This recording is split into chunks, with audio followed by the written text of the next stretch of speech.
Bark, one of the minions of Bergen, spots the spider on Jinwol's hand and immediately panics. He shouts to his boss, pointing at the strange spy robot. Bergen, clearly unimpressed, snaps back, asking if it's some kind of spy bot from the Infuria.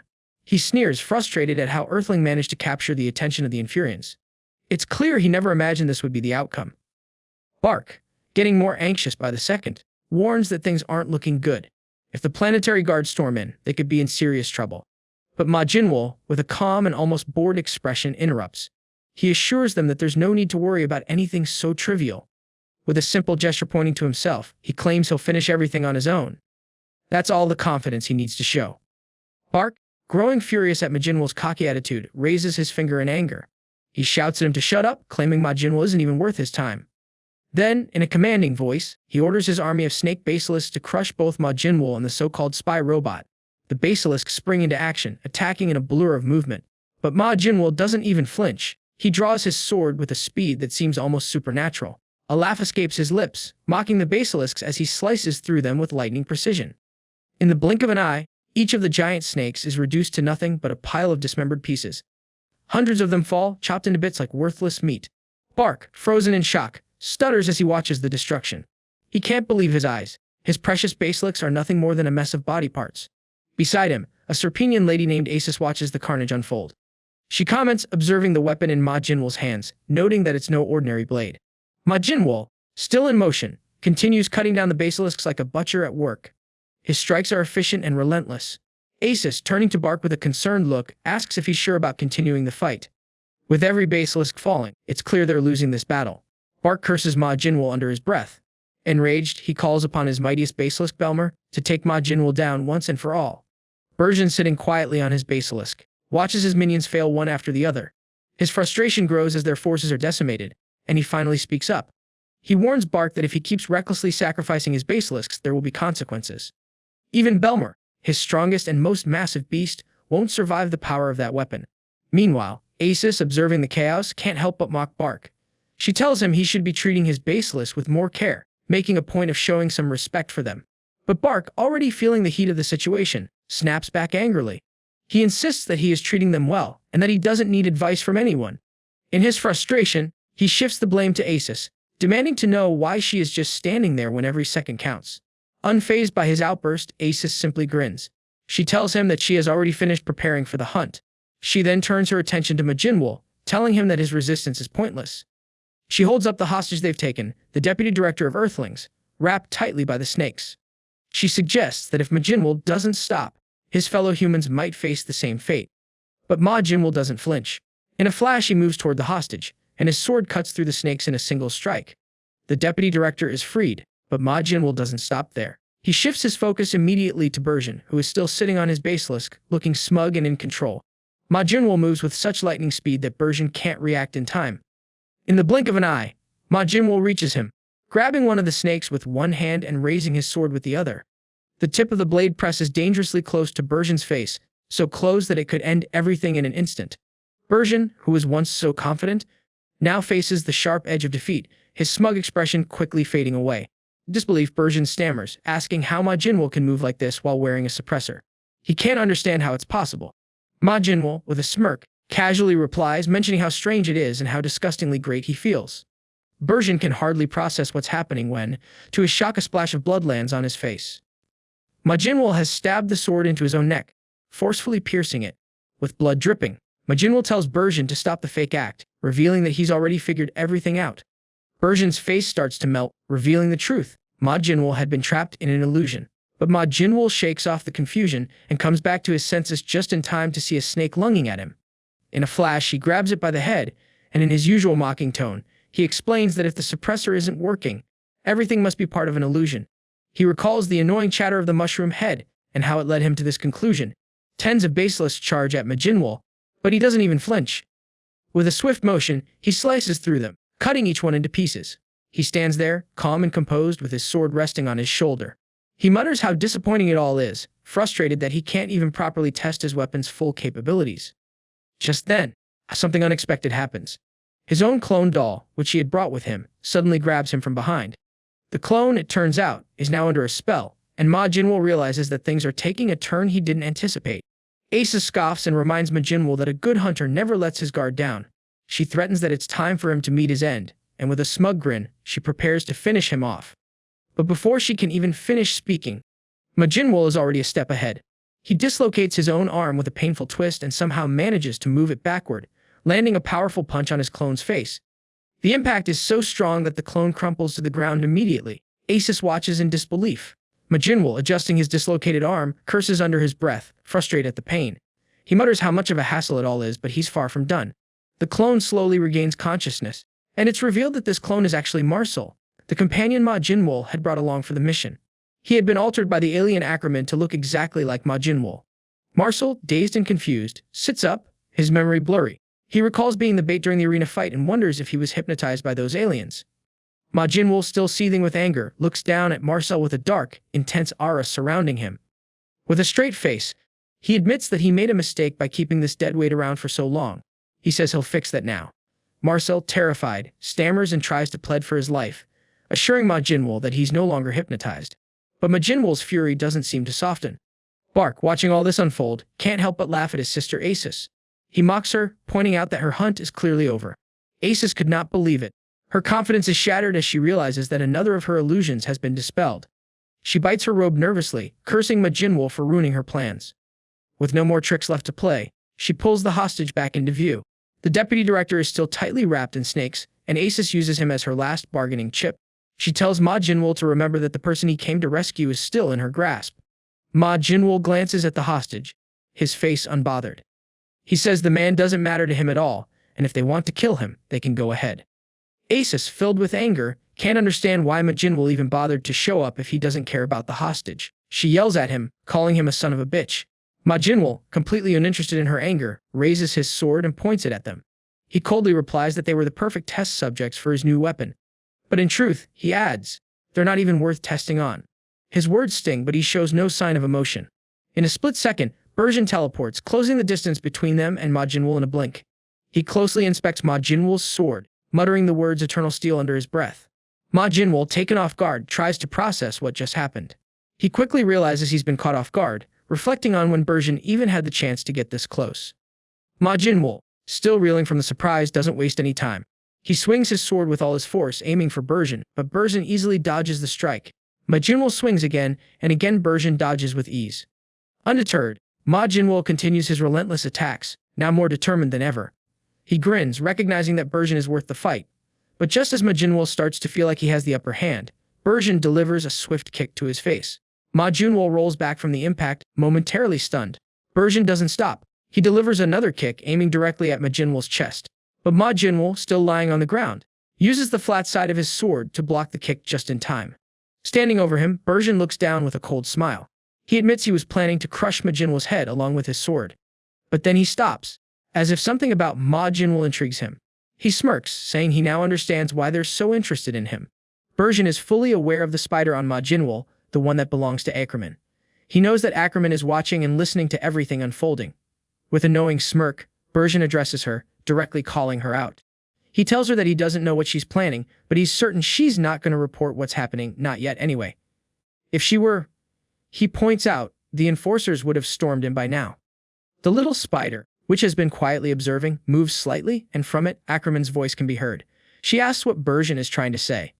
Still standing over Jinwol, with his foot firmly placed on his sword, Bergen explains that their hideout has been compromised. The hunt is effectively over for them. However, he makes sure to remind Ackerman that she's now on his hunting list. No one gets away unscathed. Ackerman gives him a cool and measured reply. She tells him that it feels strange that she has become his target, but she calmly states that she's looking forward to it. Jinwol, still furious and frustrated, can't hold back his anger. He curses them both, enraged that they're acting as if he's already been defeated. His voice is filled with venom as he rages against their arrogance. Bergen, completely unfazed by Jinwol's outburst, gives him a cold response, telling him the same goes for him. He's already looking forward to their next encounter in the preliminary finals, where he'll get the chance to finish what's been started. Just then, a massive basilisk with multiple eyes suddenly descends from above. Its huge mouth opens wide, and in a flash it might just teleport them away thousands of years ago, back on Earth. Young disciples of a Shaolin temple are busy playing and laughing under the watchful eye of their masters. One of the Shaolin masters, stern and serious, tells them to behave and focus on their training. Beneath the statue of Buddha, Jinjiang, one of the four diamond guardians of the Shaolin temple, sits in perfect concentration, meditating in the traditional Shaolin position. Days pass, turning into nights, and Jinjiang remains in his trance, fully immersed in his inner world. But when he finally opens his eyes, the peaceful serenity is shattered. What he sees is nothing like he expected. The once thriving temple, filled with life and discipline, now stands as a slaughterhouse. All his fellow disciples and masters lie dead, scattered around the temple grounds. The massacre is brutal and horrifying. Standing over the body of one of the slain Shaolin masters, Ma Jinwol looks down with cold disdain. He remarks that he's heard of a martial art that can harden the body like diamond, but all he sees are weaklings, no stronger than brass. His words are a mockery of the martial discipline he just obliterated. The lifeless bodies of the Shaolin disciples and masters are scattered across the temple, testament to their helplessness against him. Ma Jinwol's gaze shifts and lands on Jinjiang, who stands tall with fury radiating from his every pore. His aura is deadly, as if the air around him is charged with an unstoppable force. Jinjiang, filled with rage and sorrow, vows to send Ma Jinwol to hell for his crimes. He rushes at Ma Jinwol, his movements swift and powerful. With a single palm strike, he aims to crush Ma Jinwol's head, expecting it to be an easy victory. But to his shock, Ma Jinwol, even without his head, doesn't fall. Instead, Ma Jinwol drives his sword straight into Jinjiang's chest. Jinjiang freezes, unable to comprehend what's happening. The moment is surreal. But before he can process it, Ma Jinwol's severed head begins to regenerate before his very eyes. It grows back as if the injury never happened. Jinjiang, struggling to maintain his composure, grits his teeth in disbelief. The truth hits him like a thunderclap. Ma Jinwol is the mad demon he's heard of, the one who was supposed to be a myth. Ma Jinwol, with a mocking chuckle, hears Jinjiang's question about being called the mad demon. He finds the title amusing and asks if that's what they're calling him now. Jinjiang, struggling to understand, demands to know why Ma Jinwol is spilling so much blood in this time of peace. He can't grasp how someone could commit such atrocities. Ma Jinwol's response is simple and chilling: power is his reason, and that's all that matters to him. Jinjiang, furious and disgusted, roars in disbelief. He can't comprehend how someone could take so many lives just for something so petty. He calls Ma Jinwol's actions heinous. Jinjiang, filled with righteous anger, charges at Ma Jinwol with all his might. But in an instant, Ma Jinwol slashes him with his sword, cutting his body clean in two. Blood splatters across Ma Jinwol's face as he watches the Grandmaster of Shaolin fall. As Jinjiang's life slips away, Ma Jinwol clicks his tongue in frustration, muttering that he should have taken Jinjiang's martial arts skills before finishing him off. With his last breath, Jinjiang, struggling to speak, tells Ma Jinwol that the lives he's taken are meaningless. His words barely reach Ma Jinwol, who's already walking away, his sword resting on his shoulder. He declares that he only moves forward, always aiming for the top. Back in the present, on the alien GSP planet, the Earth Team headquarters suddenly erupts in confusion. Everyone is startled by the yelling coming from Ma Jinwol, who has just woken up from sleep. He's lying on a bed, still disoriented, and grabs a girl's hand, demanding to know who she is and what she did to his body. His voice is full of rage and confusion as he accuses her of something he doesn't yet understand. Team leader Lena steps in quickly, trying to calm the situation. She explains that the girl is one of their own, part of Team Earth. Ma Jinwol releases her hand, still confused. He mutters Team Earth, as if trying to piece together what's going on. His mind races as he recalls being inside the den of the serpents just moments before. He wonders if that snake-like creature transferred him across space. The thought makes him curse them. Just then, the girl, still shy and nervous, speaks up, addressing Ma Jinwol with great respect. She introduces herself as Shaolin, the medical leader of Team Earth, and nervously expresses how honored she is to meet him up close. Her excitement is evident as she grabs her own face in embarrassment and says she looks forward to working with him. Ma Jinwol, clearly caught off guard by her enthusiasm, grabs his sword, still lying beside him, and asks what this is all about. Lena steps in quickly to explain. She introduces Shaolin formally, saying she is the leader of the medical team for Earth. Ma Jinwol, still not quite understanding, asks if she's one of their comrades and questions whether the woman used her ability on him. Lena confirms that Sarah did indeed use her power, healing him with something called Cosmo Force. She adds that Sarah is the first human ever to manifest this ability, making her a living example of humanity's evolution. Sarah, hearing this, blushes deeply, almost as if she were the subject of a marriage proposal, clearly overwhelmed by the praise. Ma Jinwol, standing up and slinging his sword over his shoulder, seems uninterested in the details and casually tells Lena to hurry up and take him to the mess hall. He's more focused on satisfying his hunger than on further conversation. Lena, a little surprised by his bluntness, agrees to take him there and places a hand on Sarah's shoulder, suggesting they continue their introductions later. Before they can move on, however, Sarah, still shy and hesitant, asks if she can join them in the mess hall. Lena, always patient, agrees with a friendly smile, and Sierra expresses her gratitude with a quick thank you. Lena then turns to Mark, instructing him to come along as well. Mark, a bit confused, protests that he's already eaten. But Lena is firm, telling him there's no time for excuses. He's coming whether he likes it or not. Jinwol, still confused by the sudden group dynamic, asks why everyone is tagging along like this. Lena calmly explains that she has some things to explain to him, but Jinwol isn't entirely convinced. He only mutters explain, not sure what to expect next. They finally arrive at the mess hall, and as usual, Jinwol starts eating with both hands, completely engrossed in his food. Sierra, sitting nearby, can't seem to take her eyes off him. She gazes at him with adoration, as though he were a lost love she had just found again. Lena, sitting across from them, decides it's time to address some important matters. She starts by thanking Jinwol on behalf of the entire Team Earth. She acknowledges the effort he put in and the help he provided during the mission. She also mentions that after reviewing the situation, it's been decided that not everyone needs to stay on site. The majority of the team will return to Earth, with only a minimal group staying behind to support Jinwol. Sierra continues to look at Jinwol with admiration, her eyes sparkling. Lena continues her explanation, talking about the original mission, infectious disease research. Thanks to Sierra's contribution, there may now be a potential solution to the problem.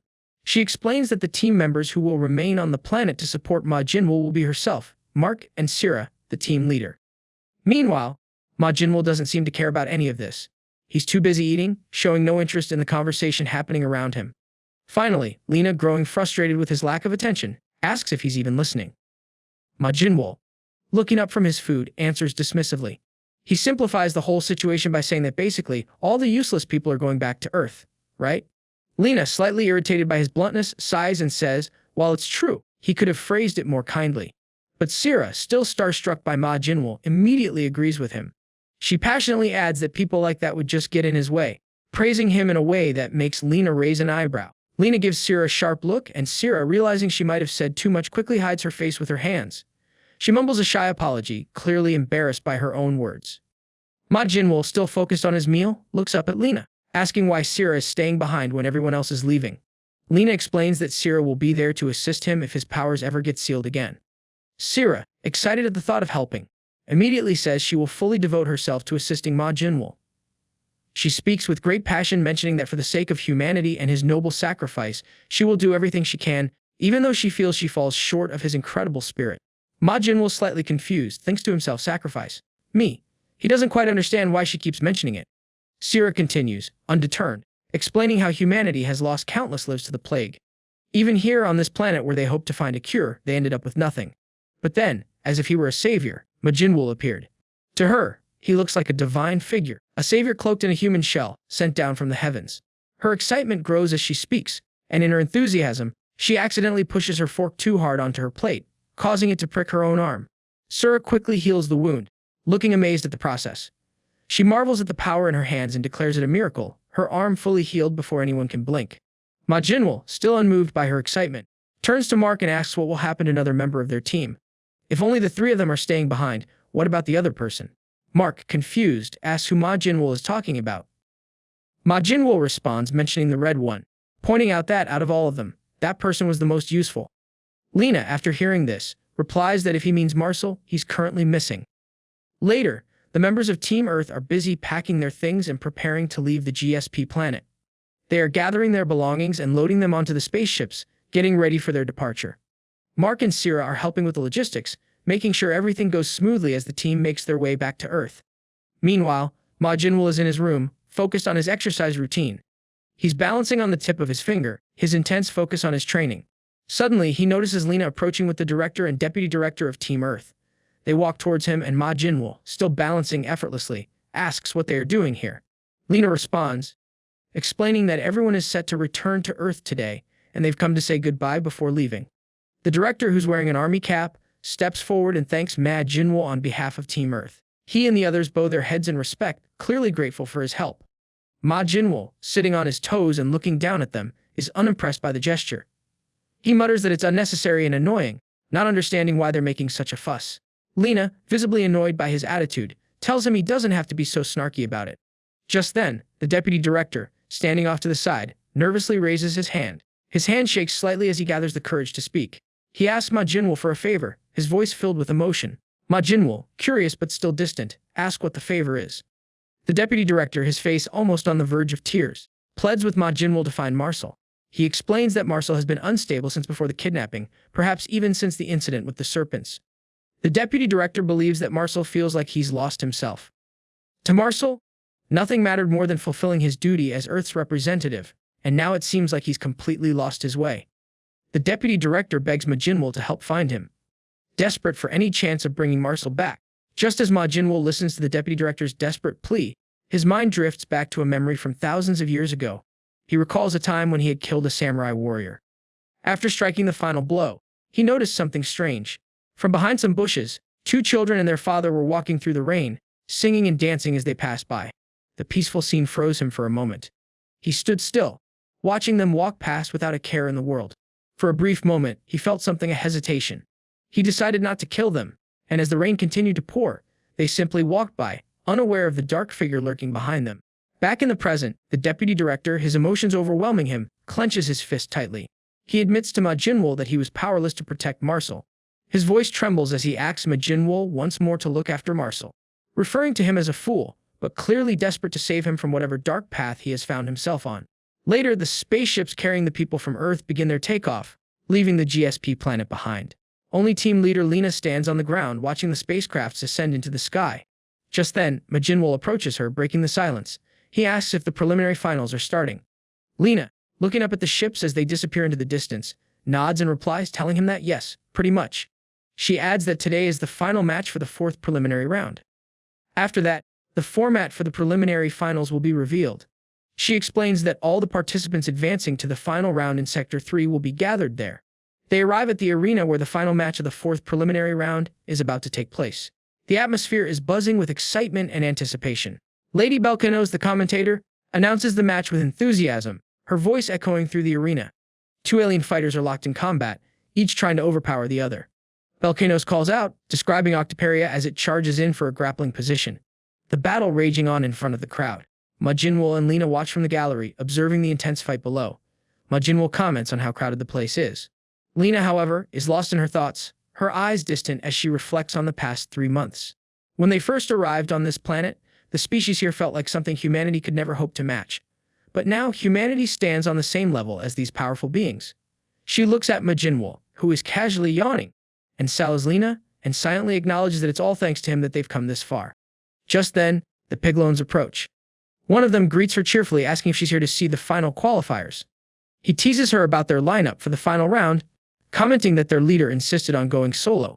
He wonders how things are going for her team, curious about their plans. Lena responds with a hint of hesitation, admitting that it's a bit tricky, but they have someone they agreed to team up with for the final round. Just as she finishes, Ackerman appears out of nowhere and calls Lena's response a bit hurtful. She reminds her of all the help she provided to save humanity. Then she greets the group with a playful tone. Ma Jinwol eyes Ackerman with a raised eyebrow, noticing that she's no longer wearing her usual creepy mask. He asks her about it. Ackerman, unfazed, responds that by now, everyone who's made it this far probably already knows who she is, so there's no need for the mask anymore. One of the young Piglones, still trying to make sense of things, looks at Ackerman and suddenly exclaims, realizing who she is.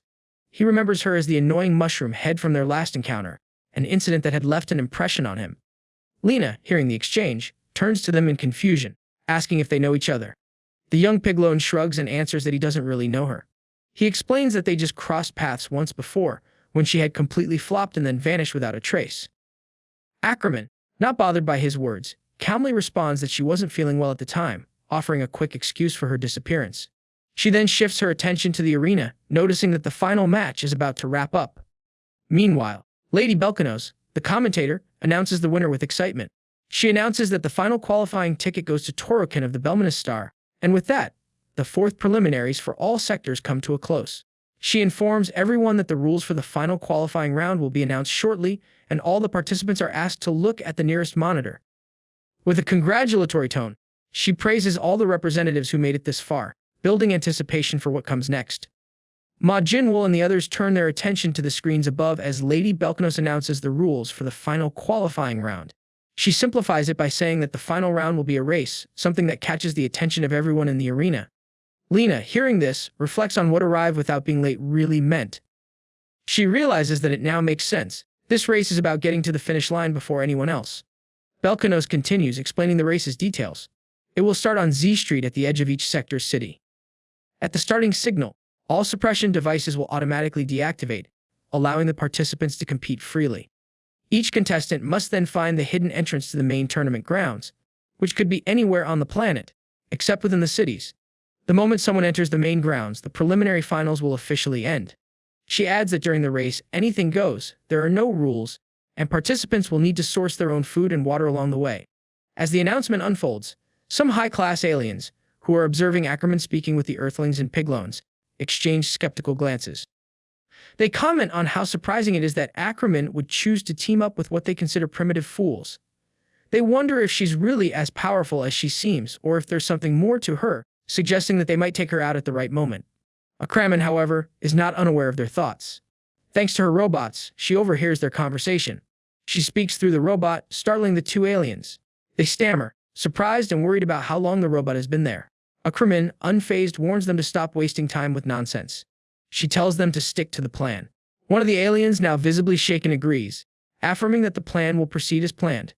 All the participants and representatives from each planet gather at District 6, near the starting point of the race, eagerly waiting for the event to begin. The air is filled with excitement as the moment approaches. Just then, Belkanos, the commentator, speaks through the round robots scattered across the area, her voice booming for everyone to hear. She thanks everyone for their patience and announces that the preliminary finals are about to begin. The crowd erupts in cheers at her words. Belkanos continues, letting everyone know that the race will start as soon as everyone is gathered at the starting line. The anticipation builds even more as the participants begin to take their places. In the crowd, one of the participants from the Astroganian civilization, ranked 117, a fighter named Deveria, stands casually eating cherries while boasting to the alien beauties around him. He taunts that he wonders how many of the competitors will actually survive this round, clearly unconcerned about the race ahead. The other participants, including Ma Jinwol, make their way to the starting line. Mark spots Ma Jinwol and calls out to him. Syrah, excited and eager to show her support, jumps up and down with a play card in hand, looking around frantically. When she sees Ma Jinwol, she waves the card at him enthusiastically. But Ma Jinwol, doing his best to ignore her, turns his face away, clearly uninterested in the attention. Lady Ackerman stands beside him, observing the scene. Ma Jinwol, noticing the strong competitors around, comments to Ackerman about the intensity of the race. Ackerman, unfazed, confidently reassures him that it doesn't matter. She believes they are just as strong as anyone here. Nearby, a Piglone warrior, clearly irritated, listens to her words. He responds harshly, telling her that he's already rejected her offer and that he doesn't need to be dragged into her schemes. Ackerman chuckles at his cold response, teasing him about acting distant despite clearly enjoying the attention. The Piglone, visibly frustrated, tells her to shut up, insisting that he doesn't trust top-tier civilizations like hers. Once again, Belkanos' voice echoes through the arena, capturing everyone's attention. She announces the rules for the preliminary finals, setting the stage for the race. The finals will last a week, and only the first 100 participants to reach the finish line will advance to the main event. However, she reminds them that in the last tournament, only 2 managed to finish the race. The crowd reacts with murmurs of surprise. Belkanos continues, saying that live updates of the participants will be shown on the stadium screens in each district, encouraging everyone to give their best. Lena, listening carefully, reflects on the news with a shock. She quietly thinks to herself that not even 100 people made it last time. The reality of the challenge sets in as the countdown begins, and the energy in the arena intensifies. The countdown hits 0 and the excitement builds to a fever pitch. One of the fastest aliens ever to exist, feeling confident, declares that the race is practically his. With lightning speed, he takes off, positioning himself at the starting line. In an instant, he shoots forward, covering half a mile in the blink of an eye. His speed is unmatched, and in just 1 second, his screen shows him halfway to the finish line. Belkanos announces that Spirik of the darkest species has taken the lead. But as Spirik speeds ahead, something catches his attention, a bug-like machine attached to his shoulder. The machine activates, and a warning message pops up, signaling an explosion. Before Spirik can react, a massive explosion erupts, sending a wave of fire and destruction that engulfs him entirely. The explosion is so powerful, it looks like a nuclear bomb went off. Spirik is reduced to nothing but ash, leaving the arena in stunned silence. Even Belkanos, the commentator, is left speechless, unable to believe what she's just witnessed. The race, it seems, has already taken a deadly turn. Still at the starting line, one of the genius aliens laughs, amused by the chaos unfolding. He mocks the other participants, saying that showing off like that at the start is a rookie mistake. But before he can continue his laughter, a massive golem-like alien suddenly smashes his head clean off. The sight is brutal, and in an instant, The starting line erupts into an all-out brawl. Participants from all sides begin attacking each other, chaos sweeping through the area. In the spectator area, Mark watches in disbelief, his voice filled with concern. He comments that this is nuts, the race has barely even started, and already it's turned into a violent free-for-all. He turns to Lena and Sira, asking if they think Ma Jinwol will be okay in the midst of all this. Sira, visibly irritated by Mark's doubt, grabs him by the collar and scolds him, demanding to know if he's doubting Ma Jinwol's abilities. She's furious, her loyalty to him unquestionable. Lena, however, remains calm and collected, reassuring Mark not to worry. She explains that brawls like this are actually an advantage for regeneration types like Ma Jinwol. With his abilities, there's no reason for him to be in danger. Meanwhile, Ma Jinwol stands unfazed amidst the chaos, completely calm. While everyone else is caught up in the madness, he focuses intently, gathering his Cosmo Force. Ackerman, watching him from a distance, realizes what he's doing. She observes that the energy he's using seems familiar. It's the Cosmo Force from the Transferians. She watches closely and deduces that Ma Jinwol is using it to bypass the energy field, giving him an edge over the others. The Piglone warrior standing next to Ackerman starts to walk away, determined to make it through the race alone. Ackerman calls out to him, reminding him that he hasn't yet overcome his energy disruption and suggesting he stick with them for the time being. But the Piglone, irritated by her insistence, responds sharply, saying that sticking with her group would be even more dangerous than going solo. Just then, an alien appears out of nowhere, charging at the Piglone warrior from behind. He swings a massive hammer with brutal force, smashing the Piglone into the ground. Blood splatters as the Piglone crashes, clearly overwhelmed by the attack. Standing tall above the fallen warrior is Bonger, an alien from the Cranaxian civilization, rank 2, 2061. His voice is filled with fury as he taunts the Piglone, calling him a primitive bastard for rejecting their offer. Bongar is enraged that someone from a lower species would dare turn down an invitation from their superior civilization. Bongar approaches the Piglone, still lying flat on the ground, and continues to threaten him, warning that he'll make him regret rejecting the offer. The Piglone, struggling and barely conscious, knows he's at the mercy of this powerful alien. Ackerman, standing off to the side, watches the scene unfold with a thoughtful expression. She places her thumb on her chin, seemingly amused by the Piglone's predicament. She mutters that she told him to stick with her, but now it's too late. She glances at Ma Jinwol, still standing amidst the chaos, focused on gathering his Cosmo Force. She comments that it looks like Ma Jinwol needs more time to prepare. After a brief pause, Ackerman removes one of her gloves, her decision clear. She sighs, realizing she has no choice but to act. With a smirk, she asks herself if she should lend the Piglone a hand. She points at Bongar, then begins counting down. With each number, her plan takes shape. When she reaches 1, she touches Bongar's arm lightly with her finger. At first, Bongar doesn't take her seriously, thinking it's just some strange gesture. But then, shock spreads across his face as he watches mushrooms begin to sprout from the spot where she touched him. The mushrooms grow rapidly, covering his entire arm, spreading like branches of an ancient tree. Within moments, his entire body is covered in mushrooms, and he trembles violently before collapsing to the ground, dead on the spot. The next moment, another alien approaches, clearly intent on attacking Ackerman and the others. But before the alien can make a move, Ackerman casually touches his forehead. Instantly, mushrooms begin to sprout from the spot she touched, rapidly covering his entire face. Within moments, he falls lifeless to the ground, meeting the same fate as Bonger. The other aliens nearby are frozen in shock, staring at what just happened. They panic, unsure of what they've just witnessed. Their voices are filled with fear as they ask what is happening and what kind of power they're dealing with. Ackerman, unbothered by their fear, remains calm and composed. She's known as the Mushroom Queen, and anything she touches instantly turns to mushrooms, a power she wields without hesitation. The remaining aliens, terrified, begin to retreat, realizing that they are no match for her. Meanwhile, Ma Jinwol, who had been gathering his Cosmo Force, opens his eyes. He's finished his preparation and looks over at Ackerman, who is now casually sitting on a pile of mushrooms. He comments, impressed by her abilities, acknowledging that she's better than he thought.